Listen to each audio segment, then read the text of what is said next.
बच्चों आज हम शुरू करेंगे हिंदी का पाठ 2 जिसका नाम है वर्ण विचार।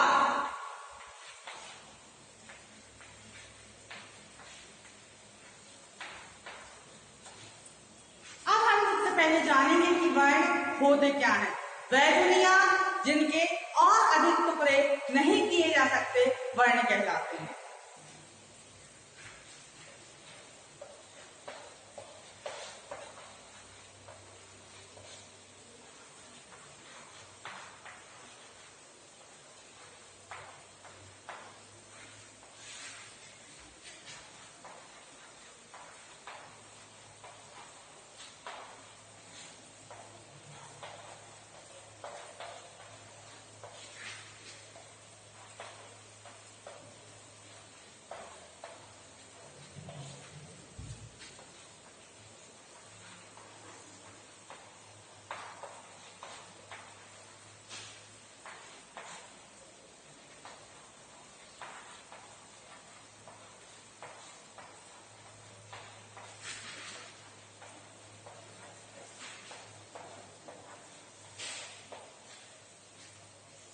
तो वह दुनिया जिनके और अधिक टुकड़े नहीं किए जा सकते क्या कहलाते हैं? हमारे वर्ण कहलाते हैं। बच्चों जैसे हम पहले पढ़ चुके हैं कि वर्ण, वर्णमाला और स्वर और व्यंजन। तो इसी में हमारी क्या आएगी? वर्णमाला।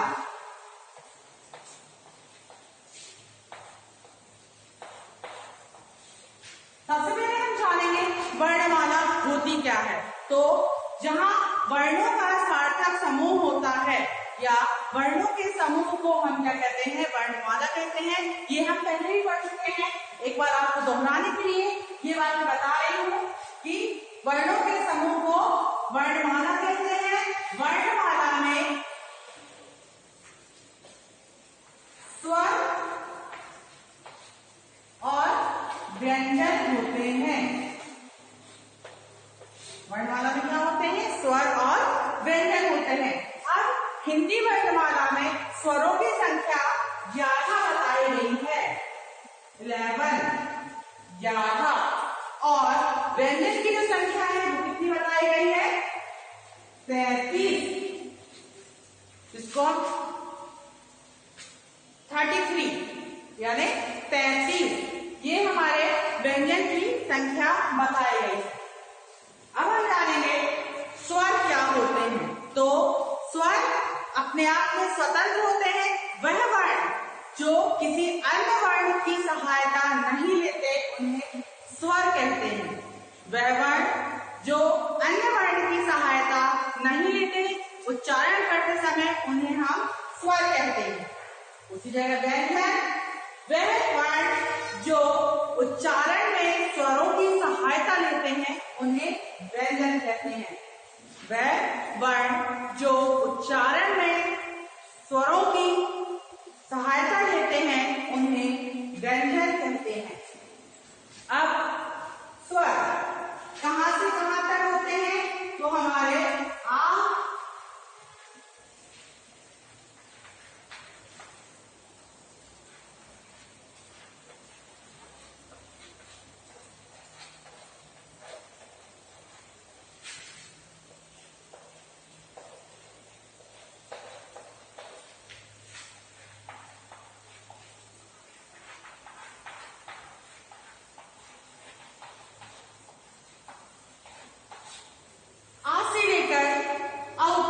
ये क्या होगा? हमारे स्वर हो गए।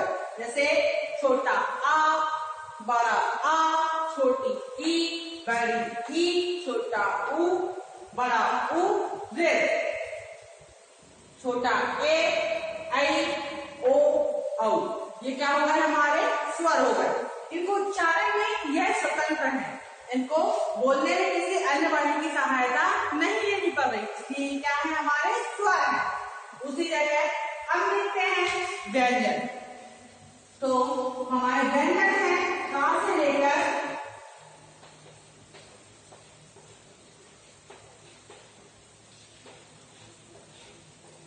हा, हलवाई, का से लेकर हा तक ये क्या होगा? हमारे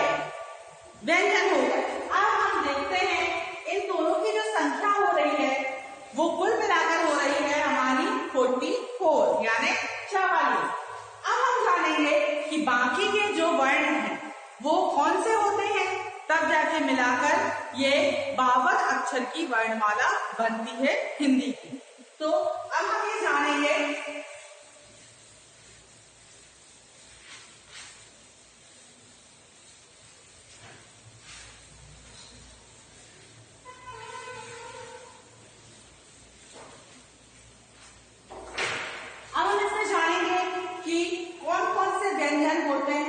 कौन कौन से स्वर होते हैं, कौन कौन से अतिरिक्त व्यंजन होते हैं, इनको मिलाकर हमारे 52 अक्षर की वर्णमाला बनती है। सॉरी, 52 वर्ण की वर्णमाला बनती है। तो इसको हम कैसे लिखेंगे?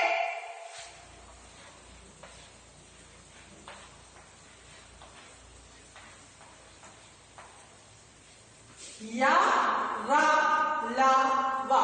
ये कौन से हुए हमारे? अंतस्थ।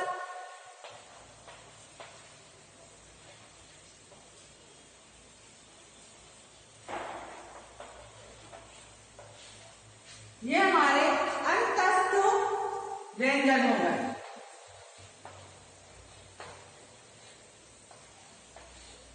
इनकी संख्या 4 हो गई। तो हमने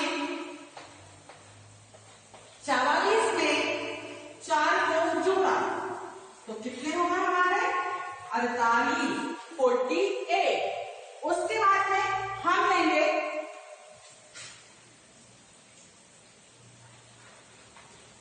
शा, शा, शा और हा। ये हमने लिए, ये कहलाते हैं हमारे ऊष्म व्यंजन। क्या कहलाएंगे हमारे? ऊष्म व्यंजन।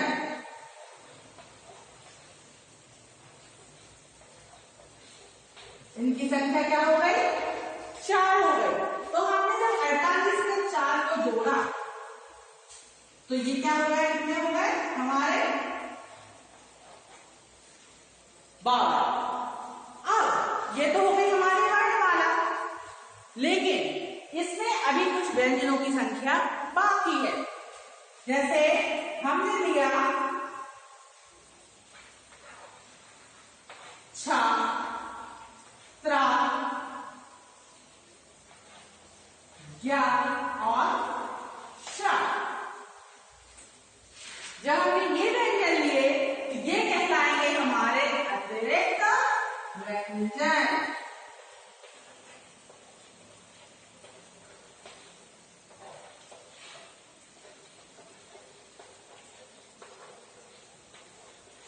ये क्या कहलाएंगे हमारे? अतिरिक्त व्यंजन।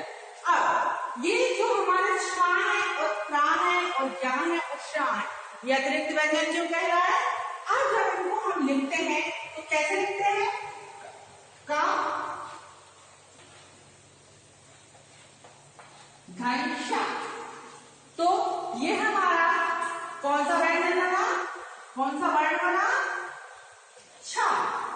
का, धन, शा। तो क्या बन गया? छा। जैसे हम बोलते हैं क के शा, क के छा। तो ये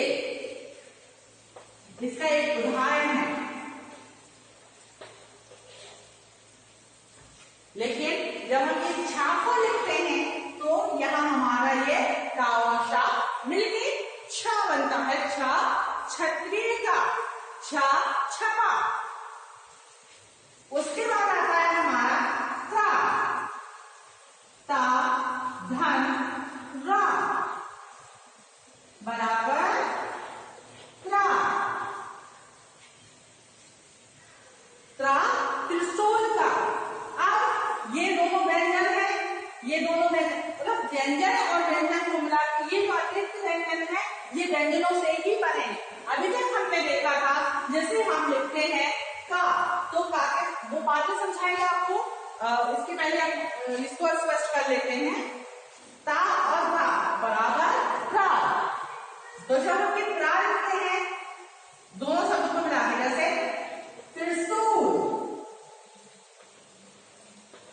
इसका एक उदाहरण।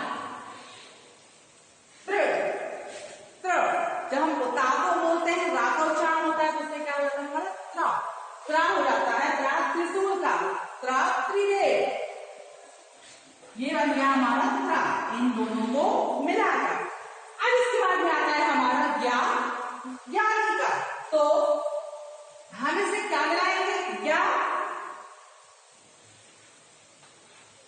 गा धन या बराबर या, गा धन या। तो हम इसका एक उदाहरण लेते हैं।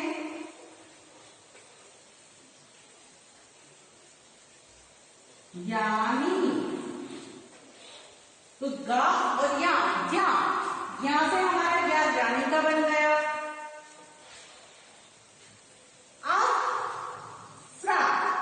तो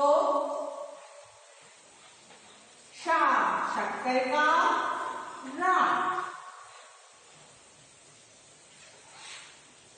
शा शक्कर का रा, तो इससे बराबर शा।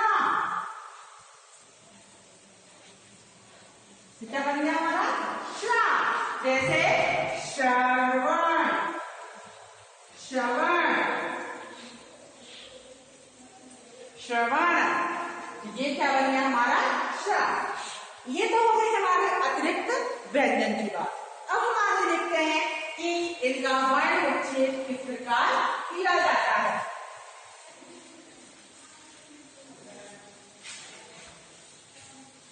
वर्णों का विच्छेद कैसे करते हैं।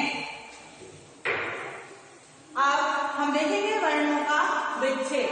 जैसे हमारा एक शब्द ले दिया हमें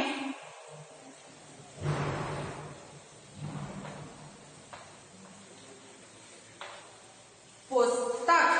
अब हम जब पुस्तक का वर्ण विच्छेद करेंगे तो पुस्तक का वर्ण विच्छेद क्या होगा हमारा, पा धन उ। ये नीचे जो लाइन है, जो हरफ लगाया है हमने, ये हमें बताता है कि ये शब्द जो है वो क्या है, आधा है। क्यों? क्योंकि जब हम व्यंजन लिखते हैं तो व्यंजन के साथ का आ जुड़ा होता है। हर व्यंजन में स्वर जुड़ा होता है।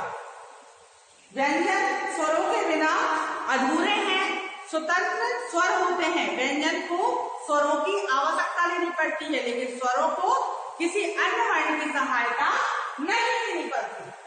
तो अब हम जब लिखा है हमने इसमें पुस्तक का वर्ण विच्छेद कर रहे हैं, तो पुस्तक का वर्ण विच्छेद कैसे होगा, पा धन उ धन सा धन आ धन ता धन आ धन का धन आ। ये वर्ण विच्छेद कहलाता है। ये क्या हो गया हमारा, वर्ण विच्छेद हो गया। तो ये हो गया पा, छोटा ऊ की मात्रा है पू, सा, क्योंकि व्यंजन है, आधा जरूर है लेकिन व्यंजन है इसलिए इसके साथ आ जुड़ा हुआ है।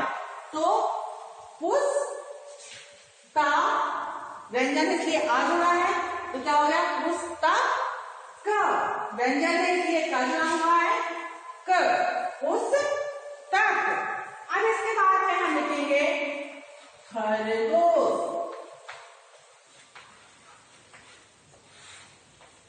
अब हम जब खरगोश का वर्ण विच्छेद करेंगे तो खरगोश का वर्ण विच्छेद कैसे होगा, खा, खा भी एक व्यंजन है इसलिए इसके साथ स्वर जुड़ गया।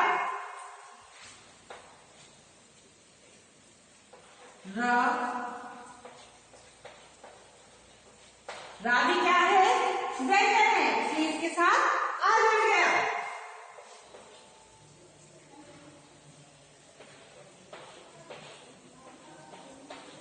अब देखो हमारे आ से लेकर औ तक स्वर है, तो हमने खा आ र आ गा इतना तो नहीं लिया।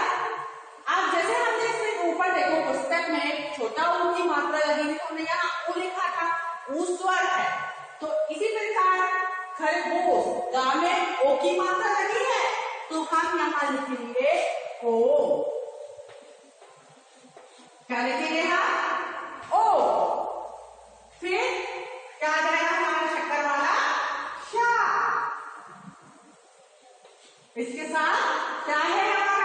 स्वर जुड़ा हुआ है, सा क्या है, व्यंजन है। तो जब हम खरगोश का वर्ण विच्छेद करेंगे तो इस तरीके से क्या हो जाएगा, ये टुकड़ों में बंट जाएगा। लेकिन हम तो सोच रहे कि इसके और टुकड़े कर ले तो नहीं हो सकता। क्यों? क्योंकि ये वर्ण वह ध्वनि है जिसके और अधिक टुकड़े नहीं किए जा सकते। वर्ण वह ध्वनि है जिसके और अधिक टुकड़े नहीं किए जा सकते। अब आप लोग के मन में एक विचार आ रहा होगा कि जो अम और आहा दो वर्ण हैं, ये किस में आते हैं? तो आइए हम देखते हैं कि अम और आहा इसका प्रयोग कहाँ किया जाता है, ये क्या कहलाते हैं, देखते हैं।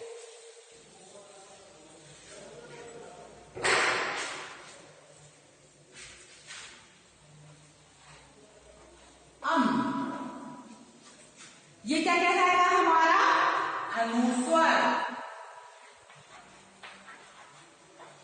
ये क्या कहलाएगा, हमारा अनुस्वर।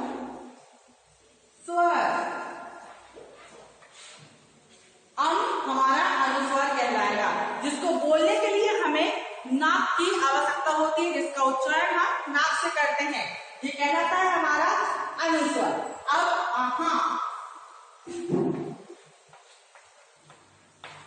आहा, ये कहलाएगा हमारा अनुनासिक।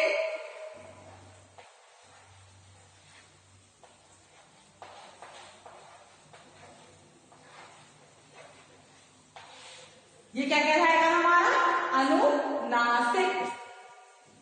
हमारा अनुनासिक कहलाता है और हमारा अनुस्वर कहलाता है और हमारा अनुनासिक कहलाता है।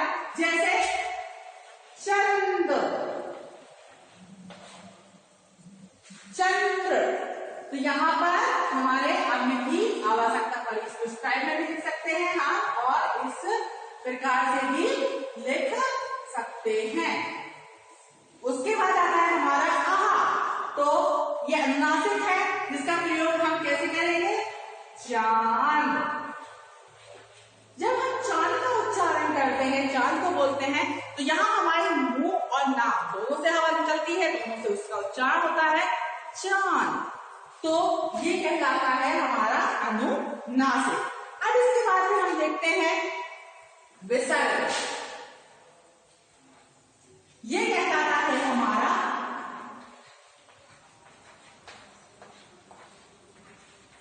विसर्ग। क्या कहलाते हैं, ये विसर्ग कहलाते हैं, जिसमें क्या होता है, विसर्ग का चिन्ह दो बिंदुओं के रूप में व्यंजन के बाद आता है।